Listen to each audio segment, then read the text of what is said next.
Bonjour les graphes et bienvenue à cette nouvelle vidéo. Alors pour une fois, vous le savez, je suis plutôt de nature optimiste.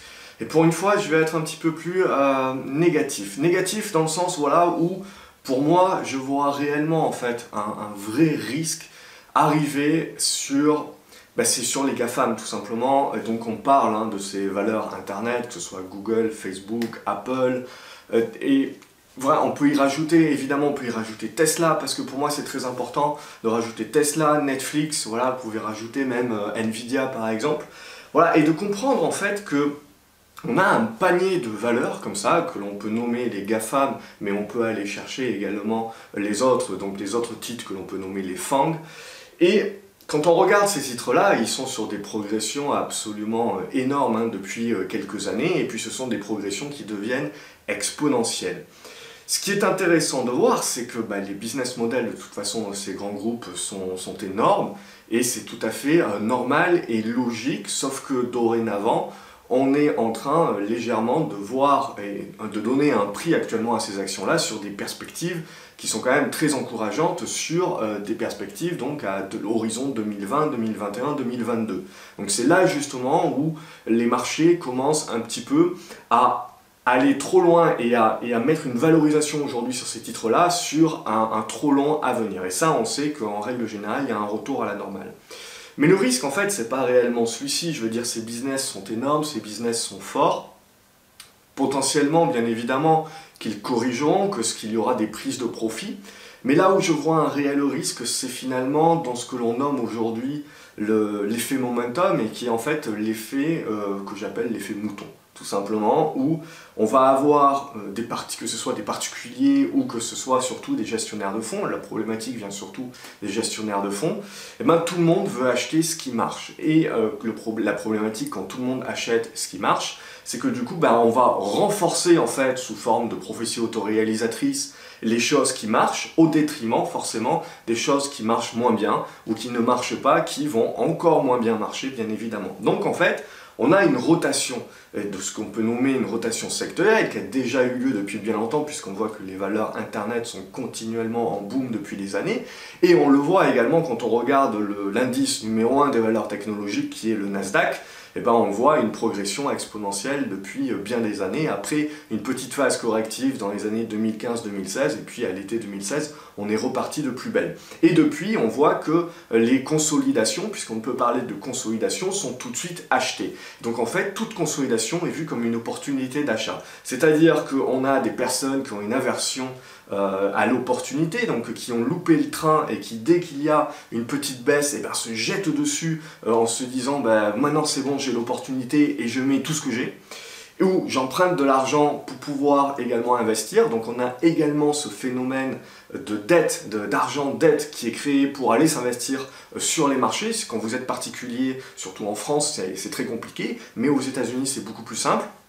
Et notamment pour des gestionnaires de fonds, c'est beaucoup plus simple. Dans un environnement de marché aujourd'hui où on vous prête de l'argent à pas cher, vous allez l'investir sur le marché, surtout sur des valeurs technologiques où vous savez que vous pouvez aller tirer en moyenne, si on fait la moyenne sur ces 3 dernières années, je veux dire, vous rentabilisez 10 fois l'argent que vous devez rentrer à la banque. Donc forcément, vous avez énormément de choses qui se font comme ça. Les fonds grossissent également puisqu'il y a de plus en plus d'encours qui leur est donné, puisque aujourd'hui, il n'y a rien qui est beaucoup plus intéressant que la bourse, et il faut se souvenir que les Américains sortent d'une crise de l'immobilier, donc la crise des subprimes, et donc il faut se souvenir qu'en règle générale, il y a une mémoire de marché. Quand vous êtes fait taper sur les doigts sur un placement, donc l'immobilier en l'occurrence, il y a fort à parier que la prochaine fois où vous allez avoir de l'argent à investir, vous n'allez pas l'investir au même endroit où vous êtes fait taper sur les doigts. Donc vous allez chercher autre chose. Donc tous les investisseurs qui sont en train un petit peu de sortir la tête de l'eau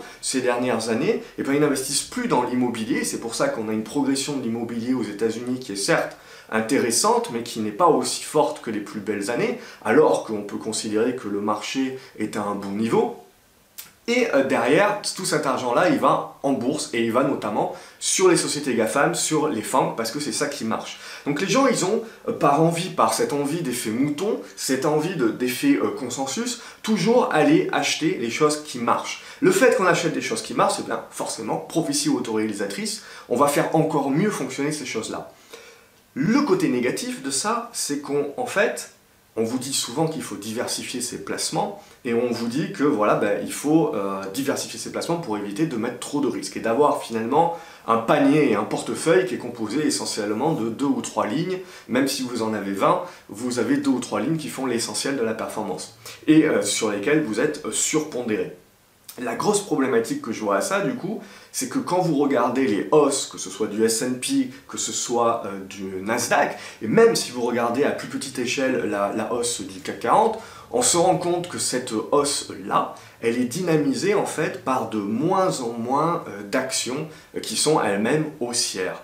Donc en fait, on a un marché qui continuellement est encore très liquide, donc il y a énormément de liquidité sur le marché. Vous avez beau avoir une remontée des taux d'intérêt par la Fed, vous avez encore un marché qui a énormément de liquidité et qui cherche à les investir. Et aujourd'hui, il n'y a pas de meilleur placement actuellement de par le consensus et de par en fait l'image que tout le monde s'en donne que la bourse. Donc l'argent se déverse sur la bourse. Dès que vous avez une consolidation, c'est vu comme une opportunité et l'argent recoule à flot et va se déverser sur la bourse. Et cet argent-là, il va toujours au même endroit puisque les gens forcément, ils ont vu ces dernières années que c'était les GAFAM qui marchaient bien, donc forcément ils vont aller sur des fonds, ils vont aller acheter en direct les actions qui sont les actions des GAFAM, des FANG, etc.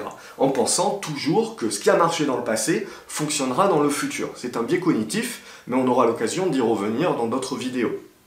Et du coup, en fait, pour moi, le risque, forcément, c'est comme ça qu'on génère des bulles. C'est en gros, quand tout le monde commence à être au même endroit, au même moment, c'est là où vous avez une bulle. La problématique de la bulle, c'est pas la bulle en elle-même, puisque tant que vous surfez la vague et dans le bon sens, ça vous rapporte beaucoup d'argent rapidement. La problématique, c'est le dégonflement de la bulle et l'effet panique, et l'effet boule de neige, l'effet mouton panique, donc qui peut s'en suivre derrière. C'est ça, réellement, le risque. Et pour moi, le gros du risque également, c'est qu'on a une illusion que les marchés boursiers sont haussiers en ce moment. Quand vous regardez les indices boursiers, c'est haussier. Quand vous regardez le Nasdaq, c'est haussier. Quand vous regardez le Dow Jones, le S&P, c'est haussier. Quand vous regardez le CAC 40, c'est haussier également. Peut-être un petit peu plus timide quand vous regardez les marchés européens, mais c'est haussier. Quand vous regardez les marchés émergents, là, c'est plutôt neutre, voire baissier selon les marchés.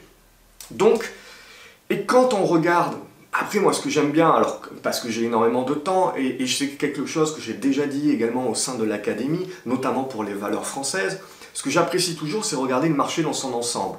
Quand on regarde, pour moi, un vrai marché haussier, c'est un marché où vous avez toutes les classes d'actifs, tous les secteurs qui montent en même temps. Et un marché baissier, c'est là également où vous avez tous les secteurs qui baissent en même temps. Et c'est d'ailleurs une des raisons pour laquelle j'ai dit je ne crois pas au crack boursier, je ne crois pas à la baisse durable des marchés et à un bear market dans les conditions actuelles de marché, parce qu'on n'a pas tous les secteurs en même temps qui sont dans des tendances baissières.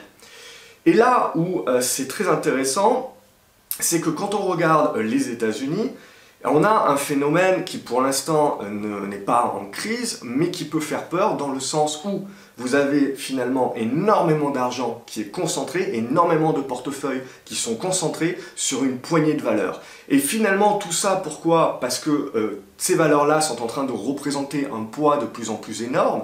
Donc vous avez aujourd'hui une dizaine de valeurs que j'ai citées préalablement qui vont faire 60% de la pondération du Nasdaq. Et sur le S&P, ces mêmes valeurs sont à peu ou prou à 15% actuellement. Donc plus ces valeurs-là montent, plus elles ont une pondération importante au sein de ces indices-là, plus ces indices-là, finalement, ils continuent de donner l'illusion de monter. Mais quand on regarde dans le détail, en fait, on a de moins en moins d'actions qui participent à la hausse réelle des marchés, et en fait, tout est concentré sur une poignée d'actions. La problématique de ça, c'est qu'en gros, ça vous annonce que vous êtes extrêmement concentré. Ça veut dire que pour le moment, il n'y a pas de problématique puisque tout monte, mais dès qu'à un moment donné, vous allez avoir une correction, si tout le monde a le même actif, si tout le monde est concentré, vous pouvez être sûr et certain que si la correction, il y aura toujours un moment donné où la correction sera vue comme une opportunité d'achat, parce qu'on a encore des liquidités, mais dès que la correction sera trop forte et commencera à entamer la confiance que potentiellement la fête est finie, la musique s'arrête et il ne reste plus qu'une seule chaise et il faut se presser parce qu'il y a beaucoup de personnes qui vont essayer de s'asseoir dessus, et là, c'est là où les ennuis peuvent commencer. Ce phénomène-là, il est renforcé par l'argent dette, où vous avez des gens qui investissent, qui s'endettent pour investir sur les marchés, les fonds également, et c'est renforcé également par les trackers. Alors les trackers, c'est très bien pour faire du lazy investing, mais dans ce cas-là, ça peut porter également un risque, parce qu'aujourd'hui quand vous achetez un tracker sur Nasdaq, qu'est-ce que vous achetez réellement? De par la hausse en fait des GAFAM et des FANG, en fait vous avez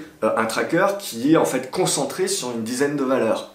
Quand vous achetez un tracker sur le S&P, vous avez également une pondération qui est concentrée donc, sur 10 valeurs à 15%. Donc le S&P c'est quand même très très large, vous avez 500 actions, mais vous êtes quand même déjà à 15% de valeurs qui sont représentées, 15% de la pondération totale qui est représentée par 10 valeurs. Et quand vous achetez un tracker monde aujourd'hui, de par la hausse du S&P 500, qui est intégré à tout tracker monde, en fait, qu'est-ce que vous avez dans votre portefeuille aujourd'hui quand vous avez un tracker qui doit répliquer la performance mondiale? Eh bien, à 40%, ce tracker-là, il est fait par des actions américaines. Et donc, dans ces 40%-là, vous avez essentiellement 10 valeurs qui font l'essentiel de la pondération. Donc en fait, tout ça pour vous dire que quand vous achetez des trackers qui sont censés vous donner un portefeuille diversifié de valeurs, et bien finalement, de par la hausse actuelle depuis plusieurs années d'un secteur d'activité et notamment d'une dizaine de valeurs, et ben on se retrouve avec une illusion de diversification qui n'est pas réelle. Vous êtes en train de concentrer votre portefeuille aujourd'hui. Des milliers d'investisseurs aujourd'hui sont sur des portefeuilles qu'ils pensent faussement diversifiés, qui sont concentrés, et tout un tas de fonds également sont faussement diversifiés. Parce qu'aujourd'hui, un fonds qui n'a pas Amazon dans son portefeuille, imaginez la pression quand ils envoient la lettre à tous leurs investisseurs et qu'ils montrent ce qu'ils ont en portefeuille et qu'ils n'ont pas Amazon en portefeuille ou qu'ils n'ont pas une pondération suffisante sur Amazon. La pression du fonds. Donc c'est là aussi où il faut faire très attention, c'est que le consensus finit toujours par avoir tort. Et quand le consensus finit par avoir tort, eh ben, en règle générale, c'est déjà trop tard et c'est là où la correction peut devenir tellement grande qu'elle va faire perdre la confiance aux investisseurs. Et quand elle va faire perdre la confiance aux investisseurs, ces investisseurs-là, ils vont vouloir récupérer leur billes très rapidement, parce qu'ils auront potentiellement un prêt à rembourser, parce qu'ils auront d'autres frais. Parce qu'aujourd'hui, tout le monde qui investit en bourse est mentalement plugué après quasiment 10 ans de hausse ininterrompue, même si on a eu un mouvement baissier quand même en 2015-2016, mais tout le monde est plugué dans le sens où la bourse ne va pas baisser. Et donc tout le monde est plugué sur des stratégies qui fonctionnent parfaitement sur des marchés qui sont soit haussiers, soit des marchés qui sont en range, et donc pas sur des marchés baissiers. D'ailleurs, la majorité des personnes aujourd'hui qui sont en train de vous expliquer comment elles investissent, comment investir sur les dividendes, comment investir sur tel ou tel truc, elles ne prennent pas du tout en considération le risque baissier de marché. Pourquoi? Parce que la plupart d'entre elles ont commencé post-2008. Même la plupart d'entre elles ont commencé post-2012 en Europe, où c'est là où en fait on a commencé à avoir un marché haussier. Donc, la réalité, on verra bien comment fonctionnent toutes ces stratégies, on verra bien comment ces personnes s'en tirent, surtout quand on aura un marché baissier. Pour le moment, c'est encore tôt pour en parler, mais pour moi, c'est un des risques majeurs. C'est finalement cette illusion haussière qui est donnée par les indices, alors que c'est seulement une poignée de valeurs qui soutiennent cette hausse. Parce que quand on regarde les autres valeurs, on est dans des tendances baissières ou déjà on est dans des corrections importantes. Par contre, le petit point positif que l'on peut donner, et c'est ce que j'avais donné déjà il y a 2-3 semaines justement quand on s'était en train de se demander si voilà on allait réellement commencer à casser par le bas au niveau des indices, notamment le CAC 40, et j'avais dit ce point-là que pour moi pas tous les secteurs étaient alignés et qu'on avait des secteurs qui étaient revenus sur des niveaux de prix intéressants graphiquement et fondamentalement parlant au niveau de leur valorisation. Et c'est là où c'est très intéressant parce que quand vous avez un marché qui est dominé par un certain secteur d'activité, quand ce secteur d'activité-là va se dégonfler, va corriger, qu'il va y avoir des prises de bénéfices, eh ben ça risque de se faire assez rapidement parce que vous avez un effet de concentration, donc vous allez avoir un effet de retour à la réalité où il y a des personnes qui vont paniquer. En règle générale, celles qui sont rentrées à la fin. Donc commencent à paniquer parce qu'en règle générale, quand vous avez loupé le train depuis beaucoup d'années, qu'est-ce que vous faites? Eh ben vous y allez avec un gros montant. Et donc c'est là où la taille de votre position est ingérable émotionnellement parlant. Et donc derrière, vous devez sortir vite, rapidement. Vous avez toujours un niveau de perte acceptable et après vous rentrez dans le mode panique. Et donc plus vous avez de monde qui sont sur un même secteur, sur une même action, et plus en fait quand ces personnes, vous allez avoir un effet boule de neige, c'est que la panique de l'un le fait vendre, ce qui fait baisser le cours, ce qui fait paniquer l'autre parce qu'il atteint un niveau de cours qui le met en panique également au niveau de ses pertes. Et vous avez cet effet de boule de neige. Ça sera renforcé par le fait que vous avez énormément de trackers aujourd'hui qui sont donc surpondérés sur une poignée de valeurs. parce que il réplique bêtement finalement la pondération des indices. Il faut savoir également que les indices ne sont pas forcément calculés de la même manière, hein, comme le CAC 40, le DAX, c'est pas calculé de la même manière, le Dow Jones encore différemment, et vous avez derrière le S&P et le Nasdaq. Donc ça aussi, ça peut engendrer des différences par rapport aux différents indices que vous pouvez avoir via tracker. Mais surtout, voilà, ce qui va renforcer le fait, c'est que ces trackers-là, eux, ils doivent coller aux pondérations des grands indices. Donc qu'est-ce qui va se passer aujourd'hui? Ils sont surpondérés sur une poignée de valeurs, parce que les indices sont surpondérés sur une poignée de valeurs. Mais dès que ces valeurs-là vont commencer à baisser, prise de profit, correction, etc., cet argent, vous avez des particuliers qui vont donc vendre, qui vont se retrouver avec de l'argent, et cet argent, où est-ce qu'il va aller s'investir? On n'est pas encore dans un marché baissier, on ne peut pas parler de crack boursier. Donc cet argent, il va rester en bourse parce qu'aujourd'hui, il n'y a pas d'autre alternative. À moins que vous ayez vraiment peur et que vous conserviez du cash, mais aujourd'hui, voilà, le cash ne rapporte pas grand-chose. Potentiellement, dans le futur, ce sera plus intéressant qu'il ne rapporte pas grand-chose plutôt qu'il ne perde de l'argent, et pour pouvoir, à la prochaine crise, avoir votre capital en entier pour pouvoir réinvestir derrière. Mais ce qu'il faut comprendre, voilà, c'est le risque démultiplicateur qui peut arriver. Parce que les trackers qui ont des encours de plus en plus énormes, eux, ils vont pondérer bêtement et méchamment. Donc eux aussi, ils vont chercher à dépondérer un certain nombre de valeurs. Et du coup, en fait, il y a certaines valeurs qui ne vont pas monter, mais parce que d'autres valeurs baissent, les valeurs qui ne montent plus vont augmenter leur pondération dans l'indice. Et donc les trackers vont également devoir réajuster leur niveau.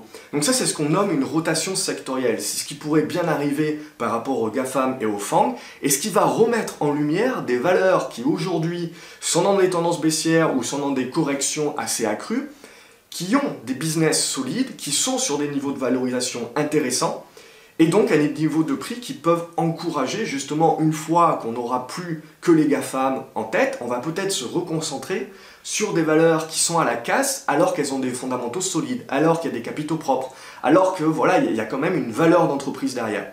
Et ça, pour moi, ça peut être très intéressant, parce que tant qu'on n'est pas en crack boursier, tant qu'on n'est pas en tendance baissière, tant que le robinet du crédit n'est pas complètement fermé, et que donc on n'a plus suffisamment d'argent pour alimenter le marché et la hausse du marché, tout ce que vous allez avoir, en fait, c'est des rotations sectorielles, en attendant que ce moment arrive. Et on n'y est pas encore pour le moment.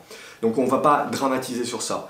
Mais donc du coup, cet argent-là, il va peut-être revenir sur d'autres secteurs d'activité et faire une rotation d'activité. C'est-à-dire que toutes les personnes qui disent que les GAFAM sont en bulle et que quand les GAFAM vont corriger, c'est là où réellement le crack boursier va arriver, c'est pas forcément vrai. On ne peut pas en avoir une certitude totale, parce que potentiellement cet argent-là, il va retourner s'investir sur des valeurs avec des fondamentaux solides. Parce que qu'est-ce qui se passe quand les valeurs de croissance ont un manque de croissance?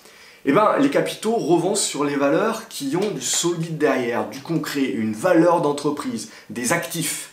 Et donc, pourquoi? Parce que les gestionnaires, les fonds de portefeuille, ils peuvent calculer la valeur de l'entreprise beaucoup plus facilement. Et donc, vous avez quelque chose de solide qui vous permet en fait de limiter le risque, entre guillemets, d'un point de vue purement fondamental. Et donc, derrière, vous avez ces valeurs-là qui vont remonter, tout simplement parce que, à nouveau, vous allez avoir une injection de liquidité sur ces valeurs-là. Et donc, du coup, au fur et à mesure que ces actions-là remontent, leur pondération dans les indices remonte. Et en fait, c'est un serpent qui se mord la queue, c'est de la prophétie autoréalisatrice, parce que du coup, les ETF qui répliquent à la pondération d'un indice, ils vont eux aussi se mettre à racheter ces valeurs-là, dont la pondération est en train d'augmenter, en vendant d'autres valeurs où la pondération est en train de baisser. Et c'est là, en fait, où vous avez une rotation. Et dans cette rotation-là, ce qui va être intéressant, c'est que oui, les indices à court terme peuvent potentiellement souffrir un petit peu, surtout le Nasdaq qui est fortement surexposé sur ces dizaines de valeurs-là, GAFAM et FANG, et donc forcément si vous avez des corrections, ça peut lui faire mal à court terme, mais derrière, quand on prend le S&P qui est beaucoup plus large, en fait on risque, je pense, de voir cette rotation sectorielle-là. Donc je serais tenté de dire qu'actuellement, ce qui est intéressant, c'est pas de broyer du noir sur les GAFAM, sur la bulle potentielle et sur la hausse exponentielle, mais de plutôt passer du temps sur les dossiers qui sont déjà dans des tendances baissières ou qui sont actuellement en train de revenir sur des niveaux de valorisation assez intéressants. Graphiquement parlant, il ne faut pas acheter une tendance baissière, on est d'accord, Mais voilà, il faut se concentrer sur des business qui sont solides, qui sont revenus sur des niveaux de valorisation solides, parce que potentiellement, lorsqu'il va y avoir cette rotation sectorielle, eh ben, c'est ces valeurs-là qui vont être privilégiées en tant que, entre guillemets, valeurs défensives. Sachez toujours que dans un krach boursier, dans une tendance baissière en bourse, il n'y a pas de valeur défensive, ça n'existe pas. Les valeurs défensives commencent à monter et commencent à prouver leur caractère valeur défensif quand vous avez une rotation sectorielle. C'est-à-dire que les investissements passent justement des valeurs de croissance où on a des doutes de croissance, où on commence à se dire que voilà, on a surexagéré un petit peu la valorisation de ces sociétés par rapport à leur perspective de croissance, donc on dégonfle un petit peu, et on va aller s'investir sur des sociétés voilà, où on se dit ouf, voilà, là je vais être un petit peu plus tranquille. Mais on est toujours, en règle générale, dans une tendance haussière sur les indices majeurs et sur, on va dire, une perspective de long terme.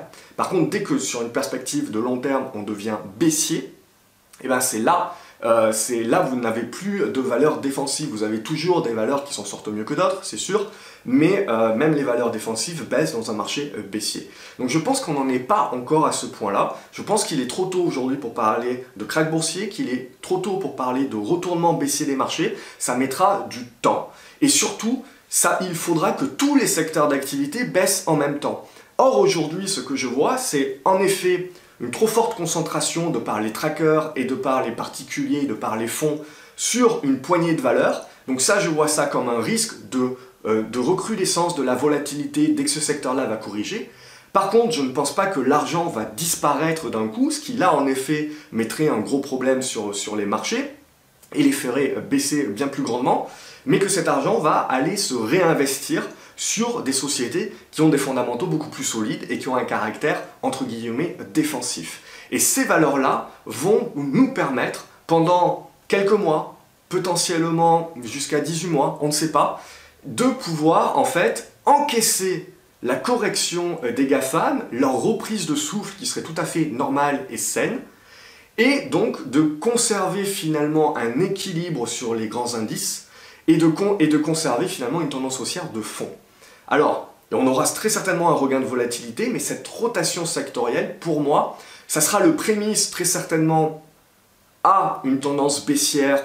Je ne sais pas quand, je ne sais pas vous le dire, je ne suis pas devin et je ne vais pas deviner, le marché nous le dira suffisamment tôt, mais ça va nous permettre voilà, de conserver des indices et surtout d'avoir des valeurs qui continuent de progresser.